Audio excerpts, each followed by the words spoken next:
Hi, everybody, and welcome to my podcast. Today I have a special guest. They say it's very exceptional and it's very rarely to find a mentor. I can say that Steve Maxwell is a person who had great influence on not just on my life, on my fitness journey, on my business journey, on everything. So I changed lots of things when I met him. So now that I have especially honor to welcome him here in Zagreb, in Croatia, on my podcast. Hi, Steve. Hey, thank you, Marino. I appreciate that. Yeah, I know that you like our countries. I have a few questions. I would like that we give the more value that we can, the most value that we can to the people who are watching us. We were talking in the car about the minerals and vitamins and this thing. Can you in a few minutes tell us about this protocol about the hair, because I think it can help lots of people, because I find myself in this thing that we were talking about. Well, the modern diet, unfortunately, is devoid of many nutrients and minerals. Now, not so bad in Croatia. The food here is fantastic, by the way. We've been going to the farmer's market every day, and you can still get food here that is really good. But in most parts of the Western world, modern world, the food has been devitalized because the agricultural business is huge. A lot of times it's government run. It's getting that way more in the EU now, unfortunately. So politics aside, the food supply is not nearly what it was even 50 years ago.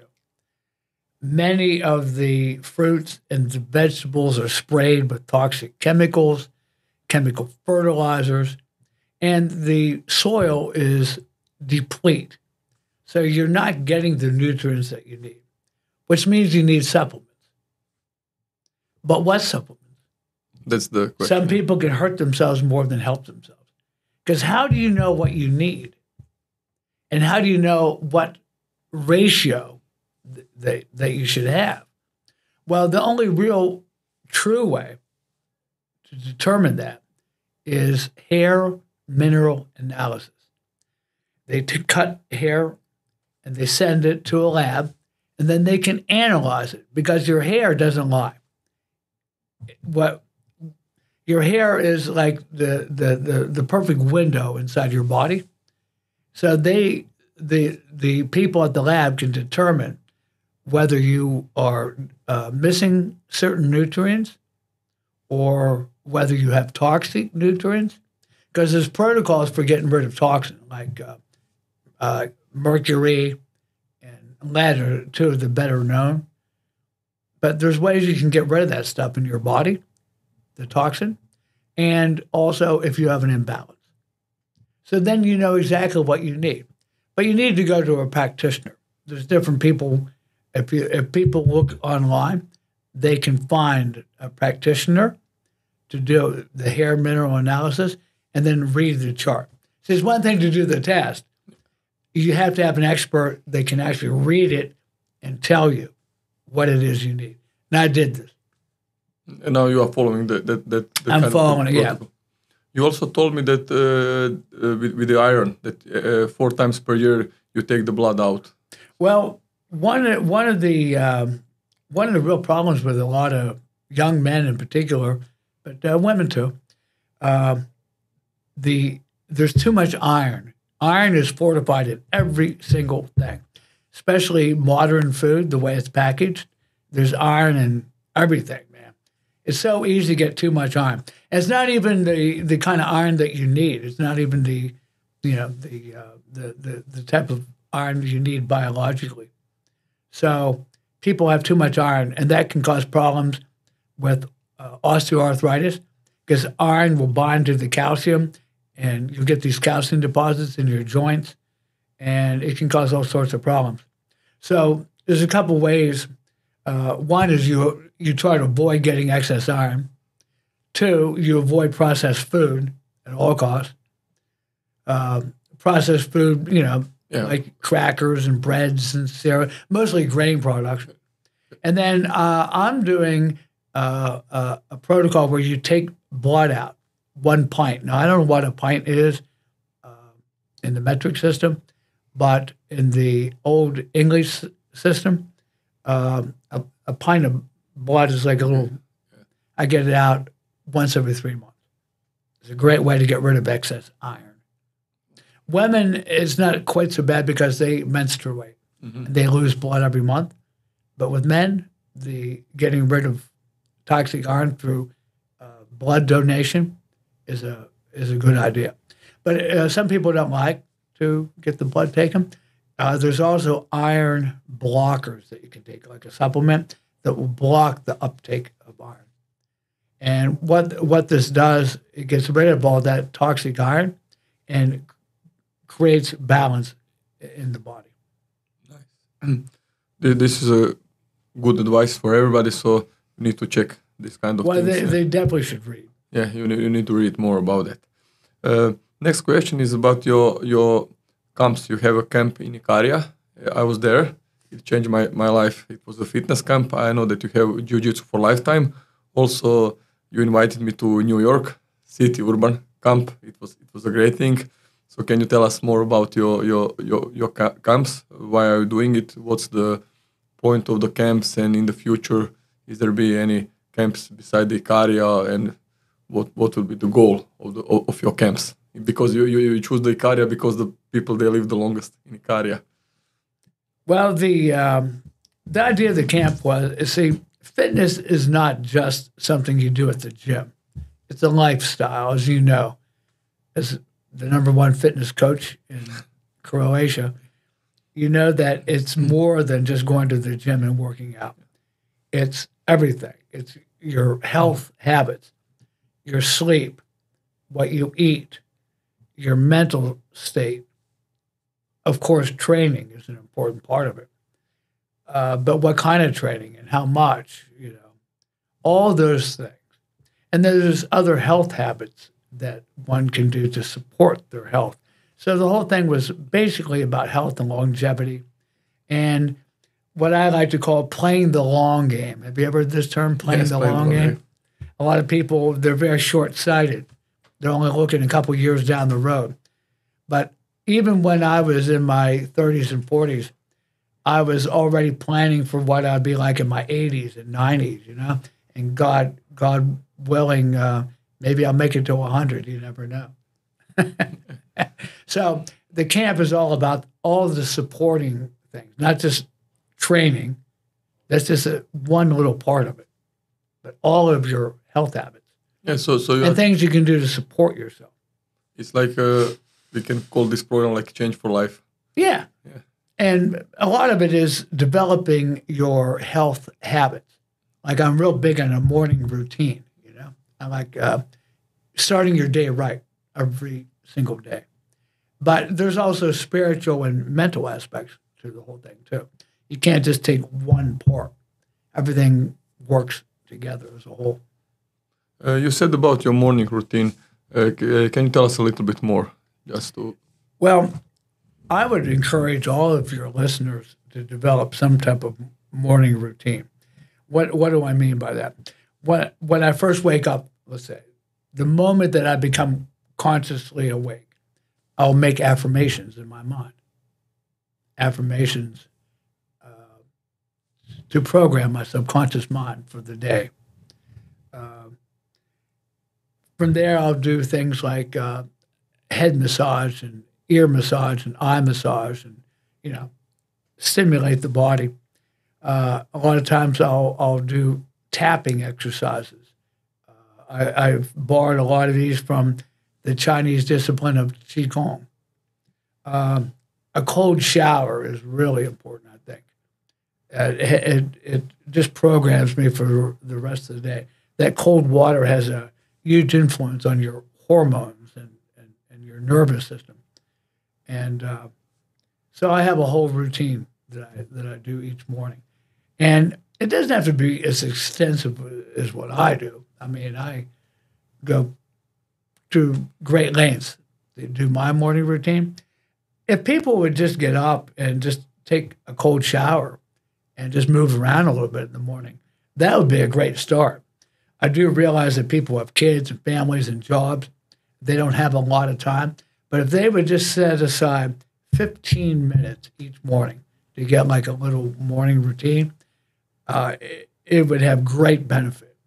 They would get a lot of benefit from this, from a health perspective. Okay, thank you. How did you start with your sport career? You were doing wrestling, you were doing jiu-jitsu, but you told me that you tried some other sports when you were a kid, American football or running, marathon, something like that, but you chose wrestling. And you were excellent in wrestling. So how everything started? I grew up in a typical American suburb. It was like a housing development at the time. And I was small for my age. And most the other kids in the neighborhood were older. And I was getting picked on by the older boys. You know, boys will be. And I wasn't particularly strong or didn't have any real athleticism. I mean, I didn't. And my dad saw this, and he didn't like it. So he started teaching me and my brother boxing. He was a Navy boxer in World War II. Oh, nice. He was the Pacific Fleet bantamweight champ in World War II. He was pretty good with his hands. And he was a good athlete all around. He was a small man. But I didn't like boxing particularly. I didn't like getting hit. And it just wasn't my thing. But I would get really pissed off when my brother and I would box. And I'd throw the gloves down and I would tackle him down. My dad said, you're no boxer, you're a wrestler. So he took me to see the coach at our school. In the States, all sports are run through the school system. That's nice, yeah. So when I was in 7th grade, I was like 12 years old, I started wrestling. And I found I was pretty good at it because it's a weight class sport. Yeah. And I just had a natural aptitude because I wasn't fast, but I was kind of fast.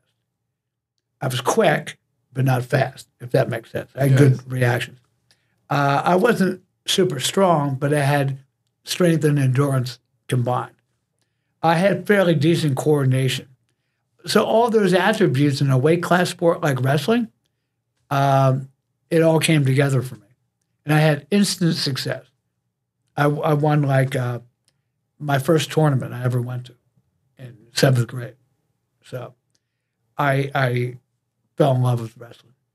And then I wrestled all through junior high school, and then I wrestled NCAA Division I, which is a very high level in the United States. And we have our own wrestling style. It's not freestyle. It's called folk style. So after college, I coached wrestling in a high school. I was a health and physical education major. And so I was a coach and a gym teacher. But wrestling is a young man's sport. And, you know, what do you do with wrestling after you get out of school? You know? So unless you coach. Yeah. And so I was looking for something to replace wrestling in my own personal life, aside from coaching. And I looked around a lot of different martial arts. I tried Kung Fu, Karate, Muay Thai. The mother art of Muay Thai is called Bondo. It's a Burmese style, Bondo. I tried all these different ones, but like I wasn't a natural striker. I really was a grappler. I did have a short time working with a Russian guy in Northeast Philly, Russian Sambo, which is a hybrid. It's like judo wrestling combined. I liked it, but it was just too hard to get to the classes in Philadelphia. It took forever to go up 95 and rush hour traffic, and I was a working man. But I discovered the Gracie Brothers about 1989, and I went to the first seminar in the East Coast. I fell in love with Gracie Jiu-Jitsu, what a lot of people refer to as Brazilian Jiu-Jitsu. The main difference between Gracie Jiu-Jitsu and Brazilian Jiu-Jitsu, there's an emphasis on stand-up self-defense and realistic fighting, as opposed to just playing the sport. In Europe, the sport is very popular, but a lot of the guys have never been introduced to the actual stand-up self-defense part of Brazilian Jiu-Jitsu. But it's one of the big three that you need for to do mixed martial arts. Mixed martial arts are becoming very, very popular. But the original mixed martial art was Gracie Jiu-Jitsu. It was everything. Striking, takedowns, throws, on the ground, everything. You had and that was all part of what I learned from the Gracie Brothers. You had the first school of jiu-jitsu in Eastern Coast. The very first one on the East Coast. There was Torrance, California, where Jorge and Gracie and his brothers, Helson, Hickson, Hoyce, Hoyler, they all worked together. And then there was me in Philadelphia. And so it was very early in the jiu-jitsu movement in the United States. And you were coaching some of them like a strength and conditioning coach? Well, Hoyce Gracie, I introduced him to his now ex-wife, but at the time, she was a trainer at my gym. See, besides having the first BJJ school, I also had a gym called Maxwell. It was a strength and conditioning gym. And Hoyce was not doing strength and conditioning at the time. So his ex-wife was one of my trainers, but, you know, most men never listen to their wives. Okay. But he would listen to me. So I started him with some strength and conditioning routine.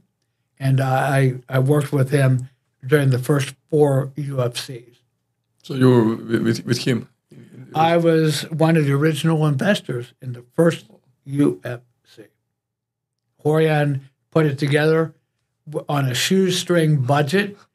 He just went to all his friends and students, and everyone put the money into a big pot, and he created the first mixed martial art UFC in the United States.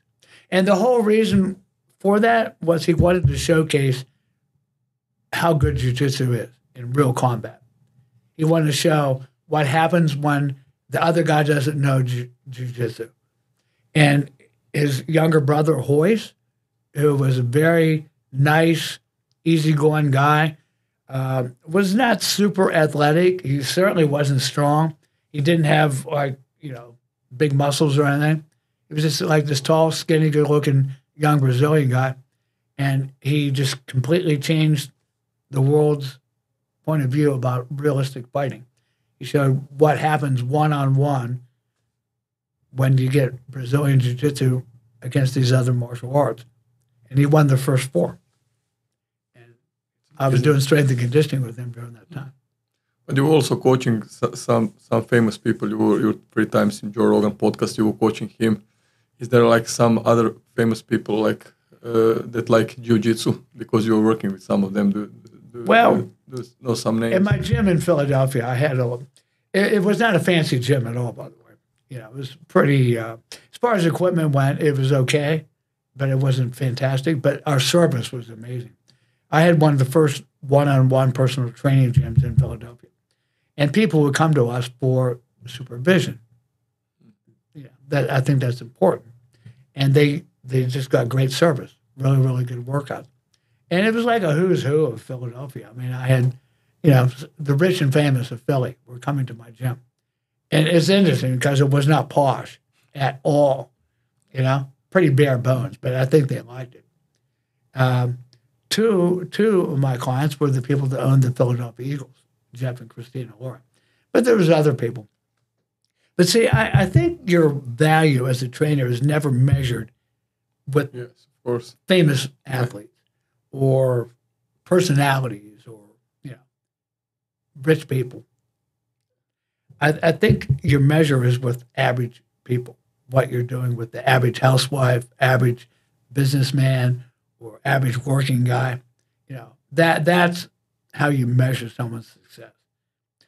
A lot of these athletes that come to people like, okay, I've bragged about like this athlete or that athlete, but you know, those guys would be great no matter what. They're pro athletes. They have like amazing genetics. They are going to be amazing no matter who works them out. So it's the average guy. That's what really, that's your measure of success.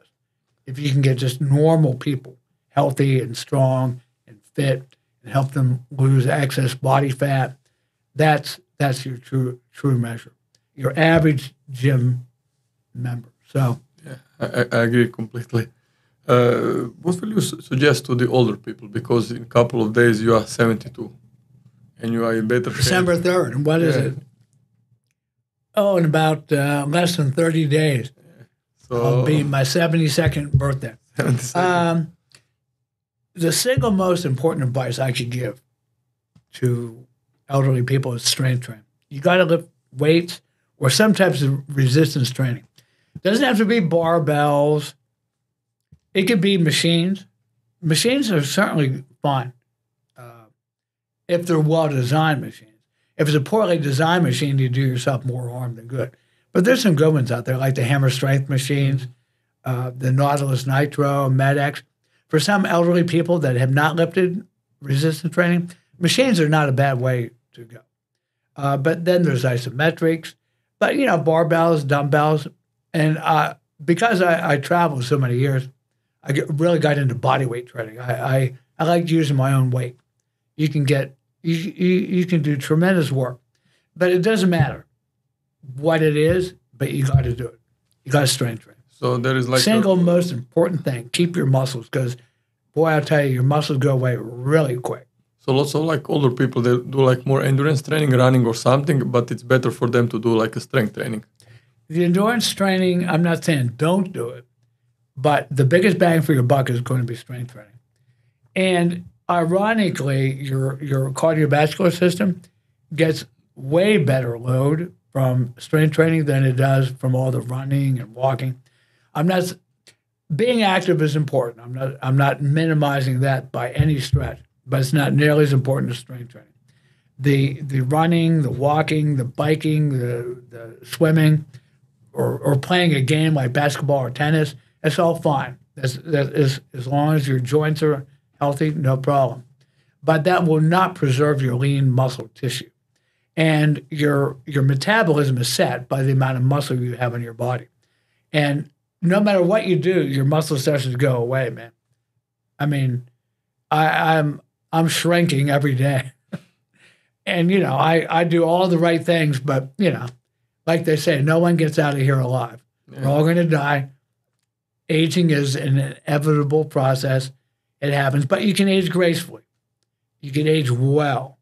You don't have to be crippled for the last 15, 20 years of your life, And, of course, gaining a lot of excess body fat, that's the worst. Well, what will you suggest to women? Because you told me they're like women needs to do more strength training. Well, unfortunately, women have people in the fitness industry will cater to women by trying to present fun workouts. But see, real training is not fun. It shouldn't be fun. If it's fun, it's probably not good. Okay. Yes. Recreation should be fun. Recreation is important, like we were talking about. Swimming, tennis, jogging, hiking in the mountains. I mean, that's all fun stuff. I enjoy it. Everyone should do that. Jiu-jitsu is fun. It's a hobby. It's a recreation. But exercise, on the other hand, is a discipline. And it has to be hard. Otherwise, the body has no reason to hold on to its muscle. So you got to work the body hard. But the good news is not very often. Twice a week is enough. More than that, you're not going to get that much more benefit. I've had some people do great on one time a week training, one really hard workout, and the rest of the time they spend doing the stuff they like. But a lot of women have been lied to, the yoga and the Pilates and the dance type exercise and all that. It's not going to do that much for them, not at all. I'm not saying they shouldn't do that if they enjoy it, but they definitely need to knuckle down and get in there and strength train. At minimum, once a week, twice a week would probably be better for most, and they get great benefit. And then they would find that their bodies would age way better. What is your advice for younger men? Because when you are young, like you said, in the seminar, you can conquer the world. So you are like 20, 22, and you do, the bodybuilding, the weightlifting, the plyometrics and everything. What will you suggest to them? Because eventually they will have like 50, 60 years. So you start to thinking different. I'm now thinking differently. I'm 46. Then I was thinking 20 years ago. So what is your advice for them? Because they need to prepare them, protect them, what to do, what not to do. You know, you are a young man full of testosterone. what to do and what not to do. It's hard to talk to young guys because they think they know everything, you know, and they don't know anything. I mean, think about when you're in your 20s. You're pretty confident, right? I was. But now I realize, man, I didn't know anything. I looked for mentors that were older already, that already made it to the other side, guys that are in the late 70s, early 80s, that had aged really well. I try to use them as my model, you know. Of course, you got to be careful there, too, you know. The guy might have been some kind of genetic phenom, so you don't know. But, you know, for the most part, I was looking at older guys that had already made it to the other side. I listened from an early age. But I've had people say, what would be your advice to your younger self? Yeah. You heard people say that? What would you tell your younger self? My younger self wouldn't listen. It wouldn't. You have to get through the mistakes sometimes. Hopefully the mistakes aren't so bad that you destroy your body or you get hurt. But you just kind of almost have to go through some of that stuff, you know, to realize. But for the most part, explosive training and plyometrics and all this fast training, avoid it like the plague. You don't need it. It does not make you fast. You cannot selectively recruit fast twitch muscle fiber. I believed that for a while. I'm sure you did. But there's no evidence whatsoever. Slow training will make you just as strong and fast as doing explosive training. If you want to be explosive, do your sport explosively. You know? Doing box jumps will not make you sprint faster. It won't. Doing kettlebell swings won't make you any faster or more explosive than doing controlled deadlifts. It won't. That's a great advice. And can you tell us more about your mentors? You told me you went to learn the breathing and exercise to Russia, to Kadashnikov and some other. So can you tell us more about your mentors, the people from which you were learning some things? Because you told me once you were doing the rolf therapy from the son of the woman who invented. So you have yoga teaching in Australia. So you have like people who are into that. When you started with the flat-footed, you meet the author of Born to Run. So you are going to the people who are doing the thing. So how you went to Russia and to learn? What did you learn there? Well, I was always I would develop an interest in a particular subject. I had a keen interest in yoga because I think there's a lot of benefit. Yoga does not replace strength training, but it can be a real good adjunct to strength training. So I sought out some really high-level yogi teachers. One was Sandor Remite, a Serb, who happened to be living in Australia. Really high-level guy. And then there was another guy, a Ukrainian guy, Andrei Lapa. He was he created this system called Universal Yoga. And both guys had spent years and years and years in India studying yoga. So I go to like high-level guys so that I can learn. Like I went to the Gracie Brothers to learn Brazilian Jiu-Jitsu. I got an interest in Sistema. I thought Sistema had some really good ideas from a health point of view. I thought it was a very interesting martial art. So I went to Toronto and worked with Vladimir Vasiliev. Then I went to Moscow and I worked with Michael Ryabko. But then I realized there's more than one type of Sistema, different, you know, even within that discipline. I went down to Krasnodar and worked with Alexeyevich Kadeshnikov and his son Arkady Kadeshnikov. He was like the father of Russian military martial arts. That was a real eye-opener. And I was like, whoa. You know, I worked with Michael Grudev in Moscow also, another high-level guy. And then a Ukrainian-Russian guy, Colonel Alexander Maximsov, who lives in the Canary Islands half the year, most of the year, I guess. And I learned from all these guys, all fantastic practitioners. And from the Sistema, I got interested in the Buteyko breathing system. I sought out some people there. Patrick McEwen wrote a book called, what is that book? It was about the Buteyko breathing system. I can't remember the Every breath counts, or breathology, or something like that. Something like that. But anyway, it was really good. Really good. And yeah, so it's always been different subjects I would get a keen interest in. And then I would seek out the top people to teach me. In the Born to Run, he was the guy that changed my ideas about going to more minimal shoes. Mm-hmm. The man, what's the guy's name? Also, you told us. I'm having a mental block. Yeah, you told us Saturday in seminar, but I also forgot. Yeah. But anyway, it was a good book, and I thought he had some really, really good points. And he kind of got me on the path of less is more when it comes to footwear. It's nowadays the over-engineered running shoe, I think, causes more problems than helps. It's supposed to protect your feet. What it does is weakens the feet. And people don't realize how important feet are. If your feet are weak and flaccid and over-supported, the muscles begin to atrophy and they don't do their job properly, which creates a whole cascade of knee and hip problems and even lower back. So a lot of the hip replacement and knee replacement and back, I think is the source is weak feet. So it's related to the shoes that we wear a little bit. There is a relation. I go for very minimal footwear with no cushioning and what they call zero drop, no build-up heel. I think this is very, very important for foot health and just general health. And I think people need to go barefoot more, just around the house at least. Try to walk outside barefoot, at least during the warmer weather. Barefoot in the grass, the sand, the dirt, to get that grounding. You get this electromagnetic field that goes up through the feet into the body, and it kind of balances the body.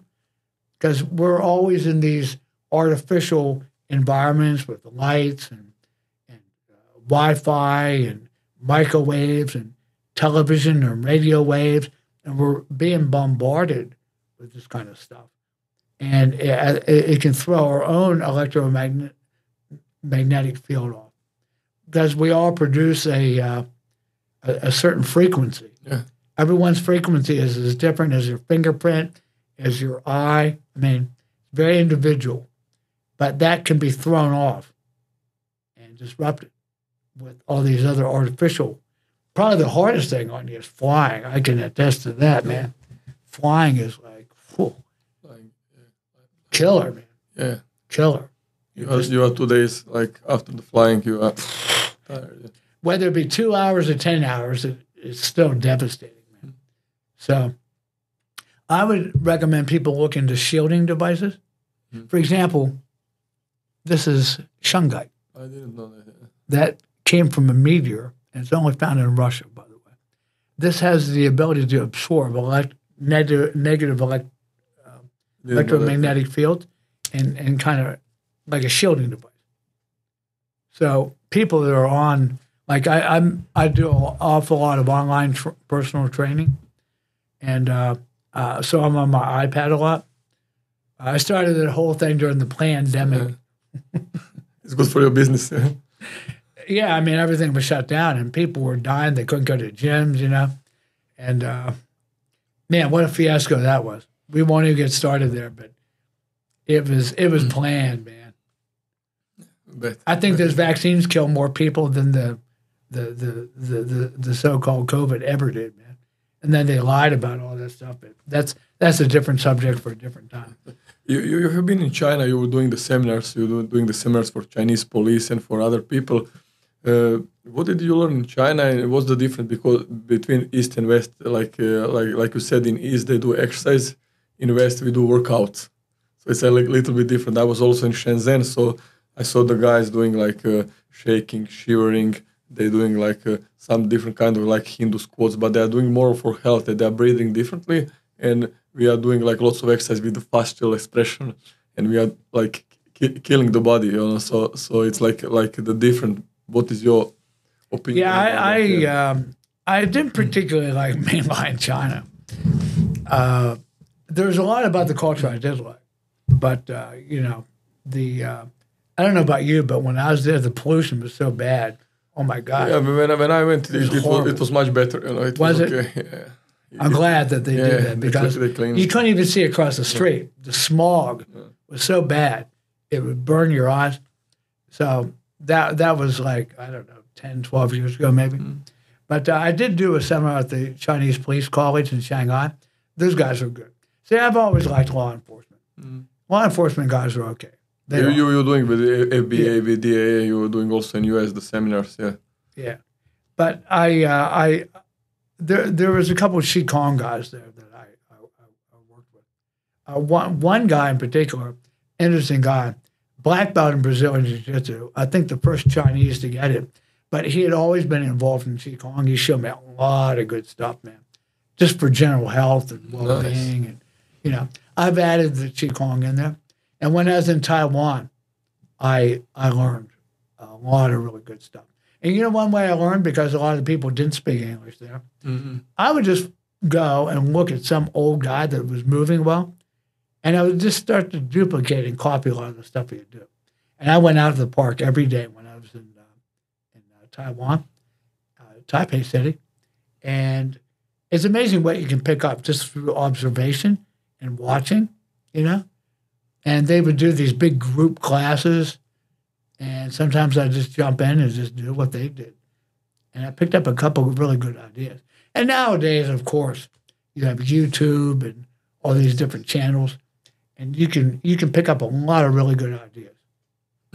What is your nutrition guidelines? Because you are telling us on the seminar what is your diet. So what will you suggest? Because you are like separating the proteins and carbohydrates, and you told me this is different when you are a kid. You're taking more calories, but when you're older, you don't need it so much. And what is your advice, and what is your like protocol? You said you eat in the morning less or nothing, and can you tell us more about that? Well, by the time you're in your 30s, you've already grown up. Your body is fully developed. So you don't need the kind of calories you did when you were a child, when you're still growing. Your growth is done. Now, some people, you know, that haven't taken care of themselves, they might want to put on a little muscle. You know, you can bump your protein up a little bit, but you don't have to go too crazy. But what I find, most people, they eat too much in one meal. They make the meals way too complicated. Because if you mix a lot of different stuff in one meal, it's very hard to digest. When you're young, you can digest anything.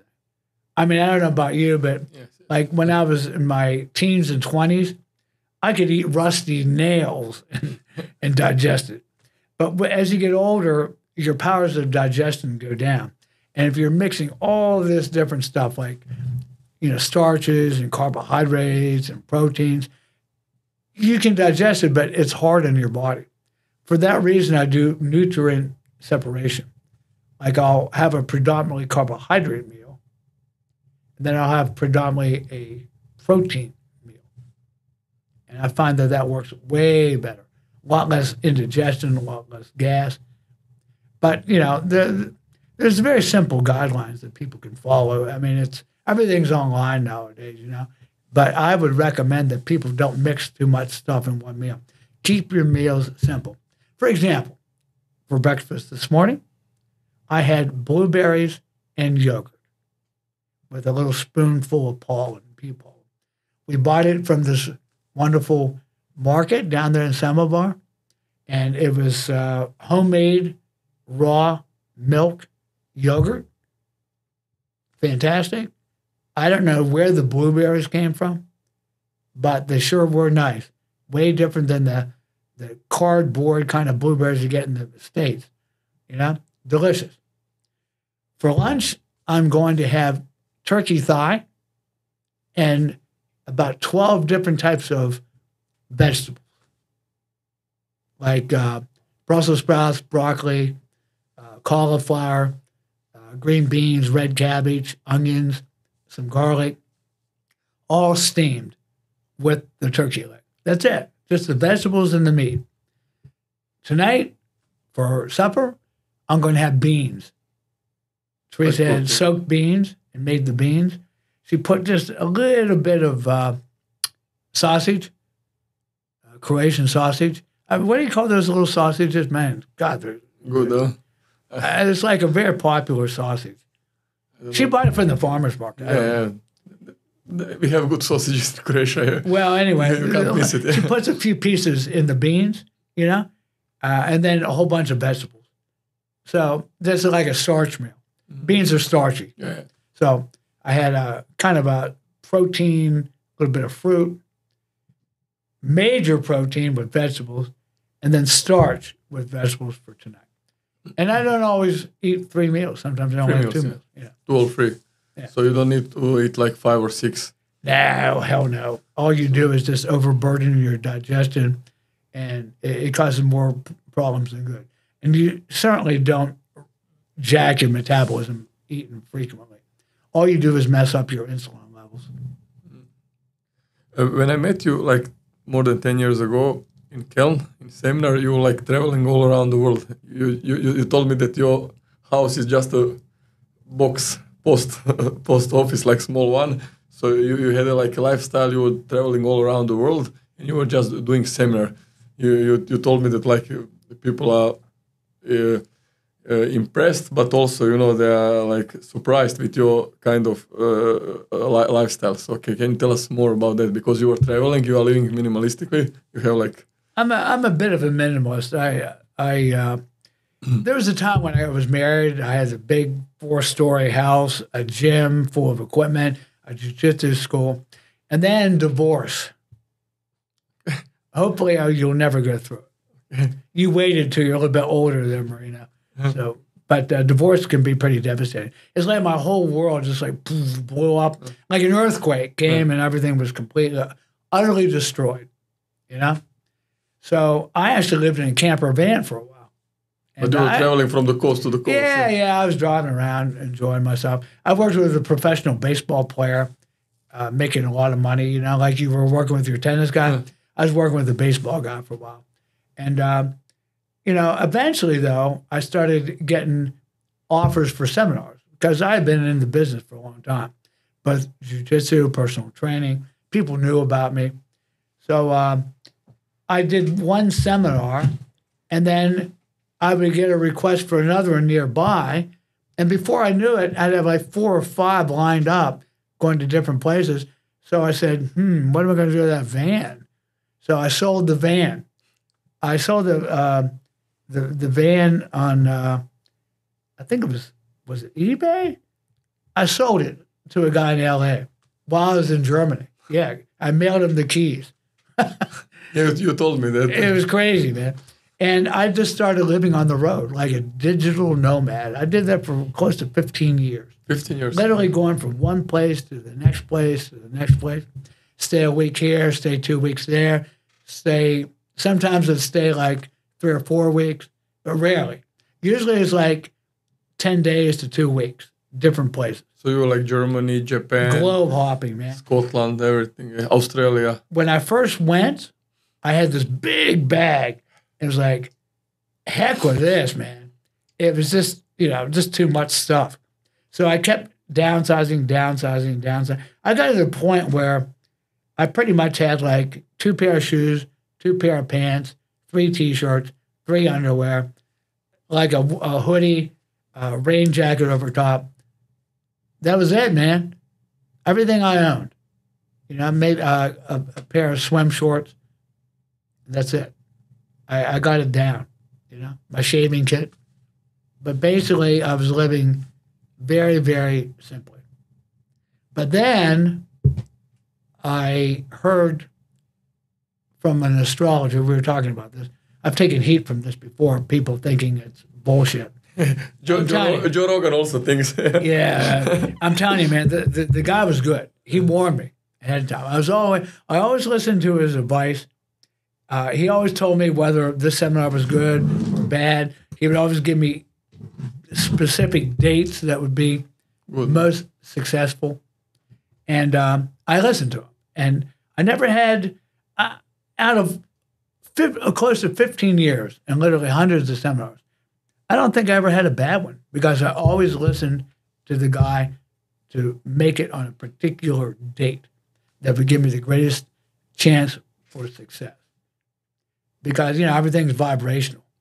Yeah. Different days, different, vibratory patterns that mesh with my vibratory pattern. So, like our seminar this Saturday was pretty not bad. Well, I listened to the guy. He said that was a good date. So anyway, I got off the road during the pandemic, and I went to Port Townsend, Washington, and for about almost 3.5 years, I lived in this little community way out in the Olympic Peninsula. It's very rural. And I really enjoyed it, though. And I started doing online personal training. I realized that you can do a lot online. But you are still coaching something like jiu-jitsu in personal, some group trainings? We did. For a while, you weren't supposed to do it, but we did it anyway. We kind of snuck around a little bit, You had to hide from the authorities. And so I continued to do jiu-jitsu and teach like a little small group class, just a few individuals. Usually we'd have like 6 or 7 guys. And I still kept my hand in that. And then I started my first Zoom session, and I liked it. And I realized, wow, you can do a lot on Zoom, online. You can do a lot. It's not quite as good as one-on-one in person, but it's pretty darn close, man. I mean, I have clients all over the world. I just worked out a guy today in Mumbai, India. Oh, at nice. 7 o'clock before we came here. Yeah, I had a guy in Mumbai, India. And this afternoon, I have a guy in near New York City. I have another guy out in Oklahoma, Nice. So people all over the world, you can work out online, and it's pretty darn good. What is your plan for the future? Will you go on the road again, or? No. I'll probably, I may end up going back to Port Townsend because Teresa's mother has a big property out there. And she's getting really old. She's like 87, and she's starting to have some problems. And Teresa wants to go out there and support her. We were out there living there for a while. Then we moved to South Carolina. We just got sick of the cold, man. Yeah. It's a little cold out there.